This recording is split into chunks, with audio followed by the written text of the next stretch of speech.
आज हम आपको पढ़ाएंगे काइंड ऑफ केस, यानी केस कितने प्रकार के होते हैं। तो सबसे पहले इंग्लिश ग्रामर में जो केस आता है वो आता है हमारा नॉमिनेटिव केस। तो नॉमिनेटिव केस में क्या होता है? अ नाउन और pronoun use as the subject of a verb is said to be in the nominative case. कहने का मतलब यह है कि जो नाउन और प्रनाउन किसी सेंटेंस में सब्जेक्ट का काम करता है तो उसी को हम क्या कहते हैं? नॉमिनेटिव केस कहते हैं। इसको फाइंड कैसे करेंगे वो भी बताएंगे आपको। To find the subject, put a question who और व्हाट बिफोर द वर्ब, यानी कि जो वर्ब आई है उसके वर्ब के पहले हम हु या फिर व्हाट पुट करके देखेंगे और तब हम जान लेंगे कि उसमें क्या, कौन सा नॉमिनेटिव क्या है। नॉमिनेटिव नाउन के कुछ एग्जाम्पल आपको बता देता हूं। पहला एग्जाम्पल है my friend is taking dinner. तो यहां पर देखिए, मैंने पहले ही बताया था कि वर्ब से पहले वर्ब आई इज, इससे पहले हु या वाट लगा दे। अगर हु और वाट लगाए देखें तो हु लगा दें, who is the taking dinner, ये कि डिनर किसने किया। तो इसमें सब्जेक्ट यही है, तो यानी कि यही नॉमिनेटिव हमारा केस है। तो इसका सेकंड एग्जांपल ले लेते हैं। The child kick the ball, बच्चे ने बॉल पर किक मारा यानी कि लात मारी। तो कौन मार रहा है? चाइल्ड। तो यही हमारा नॉमिनेटिव केस हुआ इसमें। ऐसे ही हम तीसरा एग्जांपल लेंगे। The horse has eaten grass, घोड़ा घास खा चुका है। तो यानी कि घास किसने खाया? घोड़े ने। तो यही हमारा क्या हुआ? नॉमिनेटिव केस हुआ। हेलो, अब हम आपको बताते हैं ऑब्जेक्टिव केस। ऑब्जेक्टिव केस में क्या होता है? अ नाउन और pronoun use as the object of a verb is said to be in the objective case.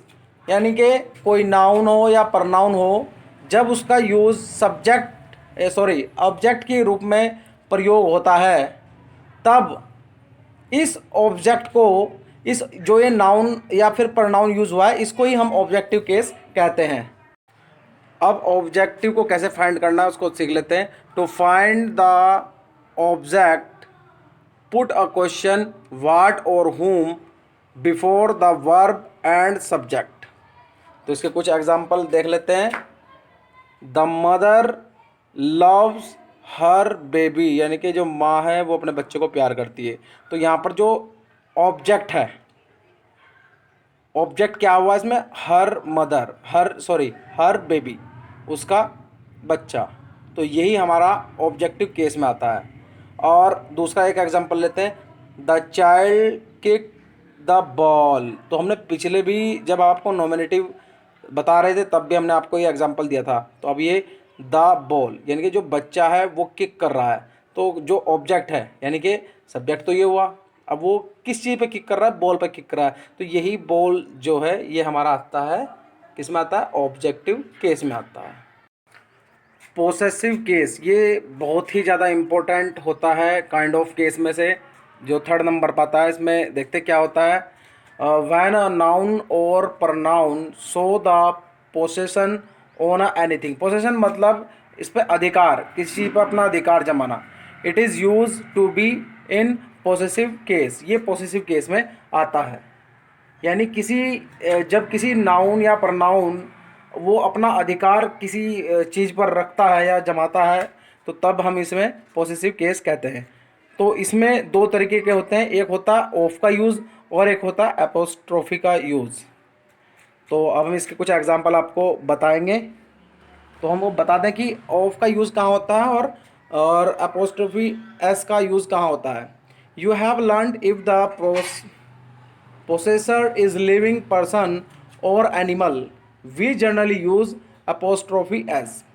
अगर लिविंग चीज़ है, यानी कि जो जीवित चीज़ें हैं, उनमें हम अपोस्ट्रोफी एस का यूज़ करते हैं। And if the possessor is non living thing we generally use of, तब हम उसका ऑफ का यूज़ करते हैं। अब हम इसके कुछ एग्जांपल आपको बता देते हैं जिससे आपको बिल्कुल क्लियर हो जाएगा। के कुछ एग्जांपल हम आपको बता देते हैं, जैसे कि one leg of this table is broken, यानी कि एक लेग टेबल की टूट चुकी है। तो देखिए, दिस टेबल किसकी लेग है, किसकी जो टांग है वो है टेबल की है। टेबल एक सजीव नहीं, निर्जीव वस्तु है, यानी कि नॉन लिविंग थिंग है, इसलिए हमने ऑफ का यूज़ किया है। दूसरा एग्जाम्पल चलते हैं, the roof of my house is leaking. तो देखिए यहाँ पर भी हाउस है, हाउस नॉन लिविंग थिंग है, तभी इससे पहले ऑफ का यूज़ हुआ है, तो ये का की आवाज़ निकालता है कि किसका।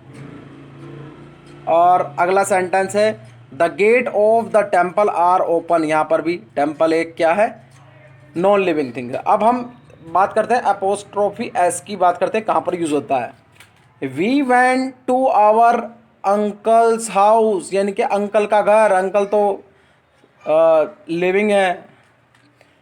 Is there any children's hostel in our in your city.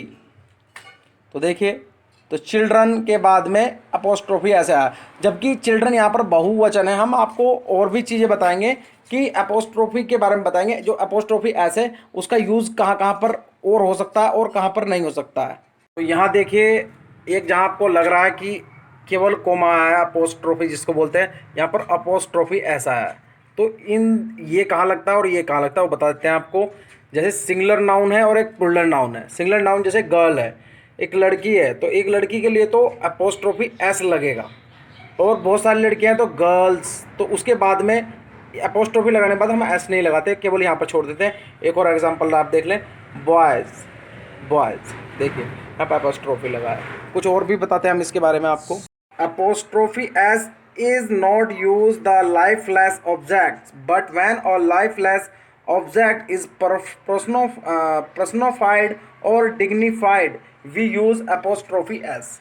यानी कि कहीं पर नेचर से रिलेटेड अगर हमें कोई ऐसा है कि जो कि पर्सनोफाइड करता है या डिग्निटी को महसूस कराता है, ऐसे जो सेंटेंस है वहाँ पर भी, जो लाइफ लेस सेंटेंस है वहाँ पर भी हम अपोस्ट्रोफी का यूज़ कर सकते हैं।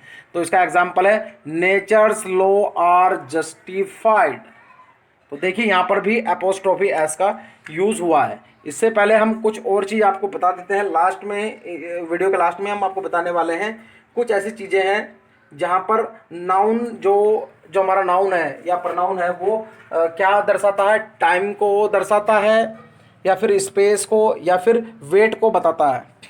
तो उस स्थिति में भी हम अपोस्ट्रोफी का यूज़ कर सकते हैं। जैसे कि लिखा है, we shall enjoy a week holiday in Shimla. तो इस प्रकार से हमारी ये वीडियो यहाँ पर समाप्त होती है। और हम आपको बता दें कि आप कोई भी कम्पिटिटिव एग्ज़ाम देते हैं जहाँ पर ग्रामर आती है, वहाँ पर अपोस्ट्रोफी का यूज़ से रिलेटेड हमारे पास ऑब्जेक्टिव क्वेश्चन आते हैं पुट करने के लिए। अगर हमारी ये वीडियो आपको पसंद आए तो इसको लाइक और शेयर करना ना भूलें। धन्यवाद।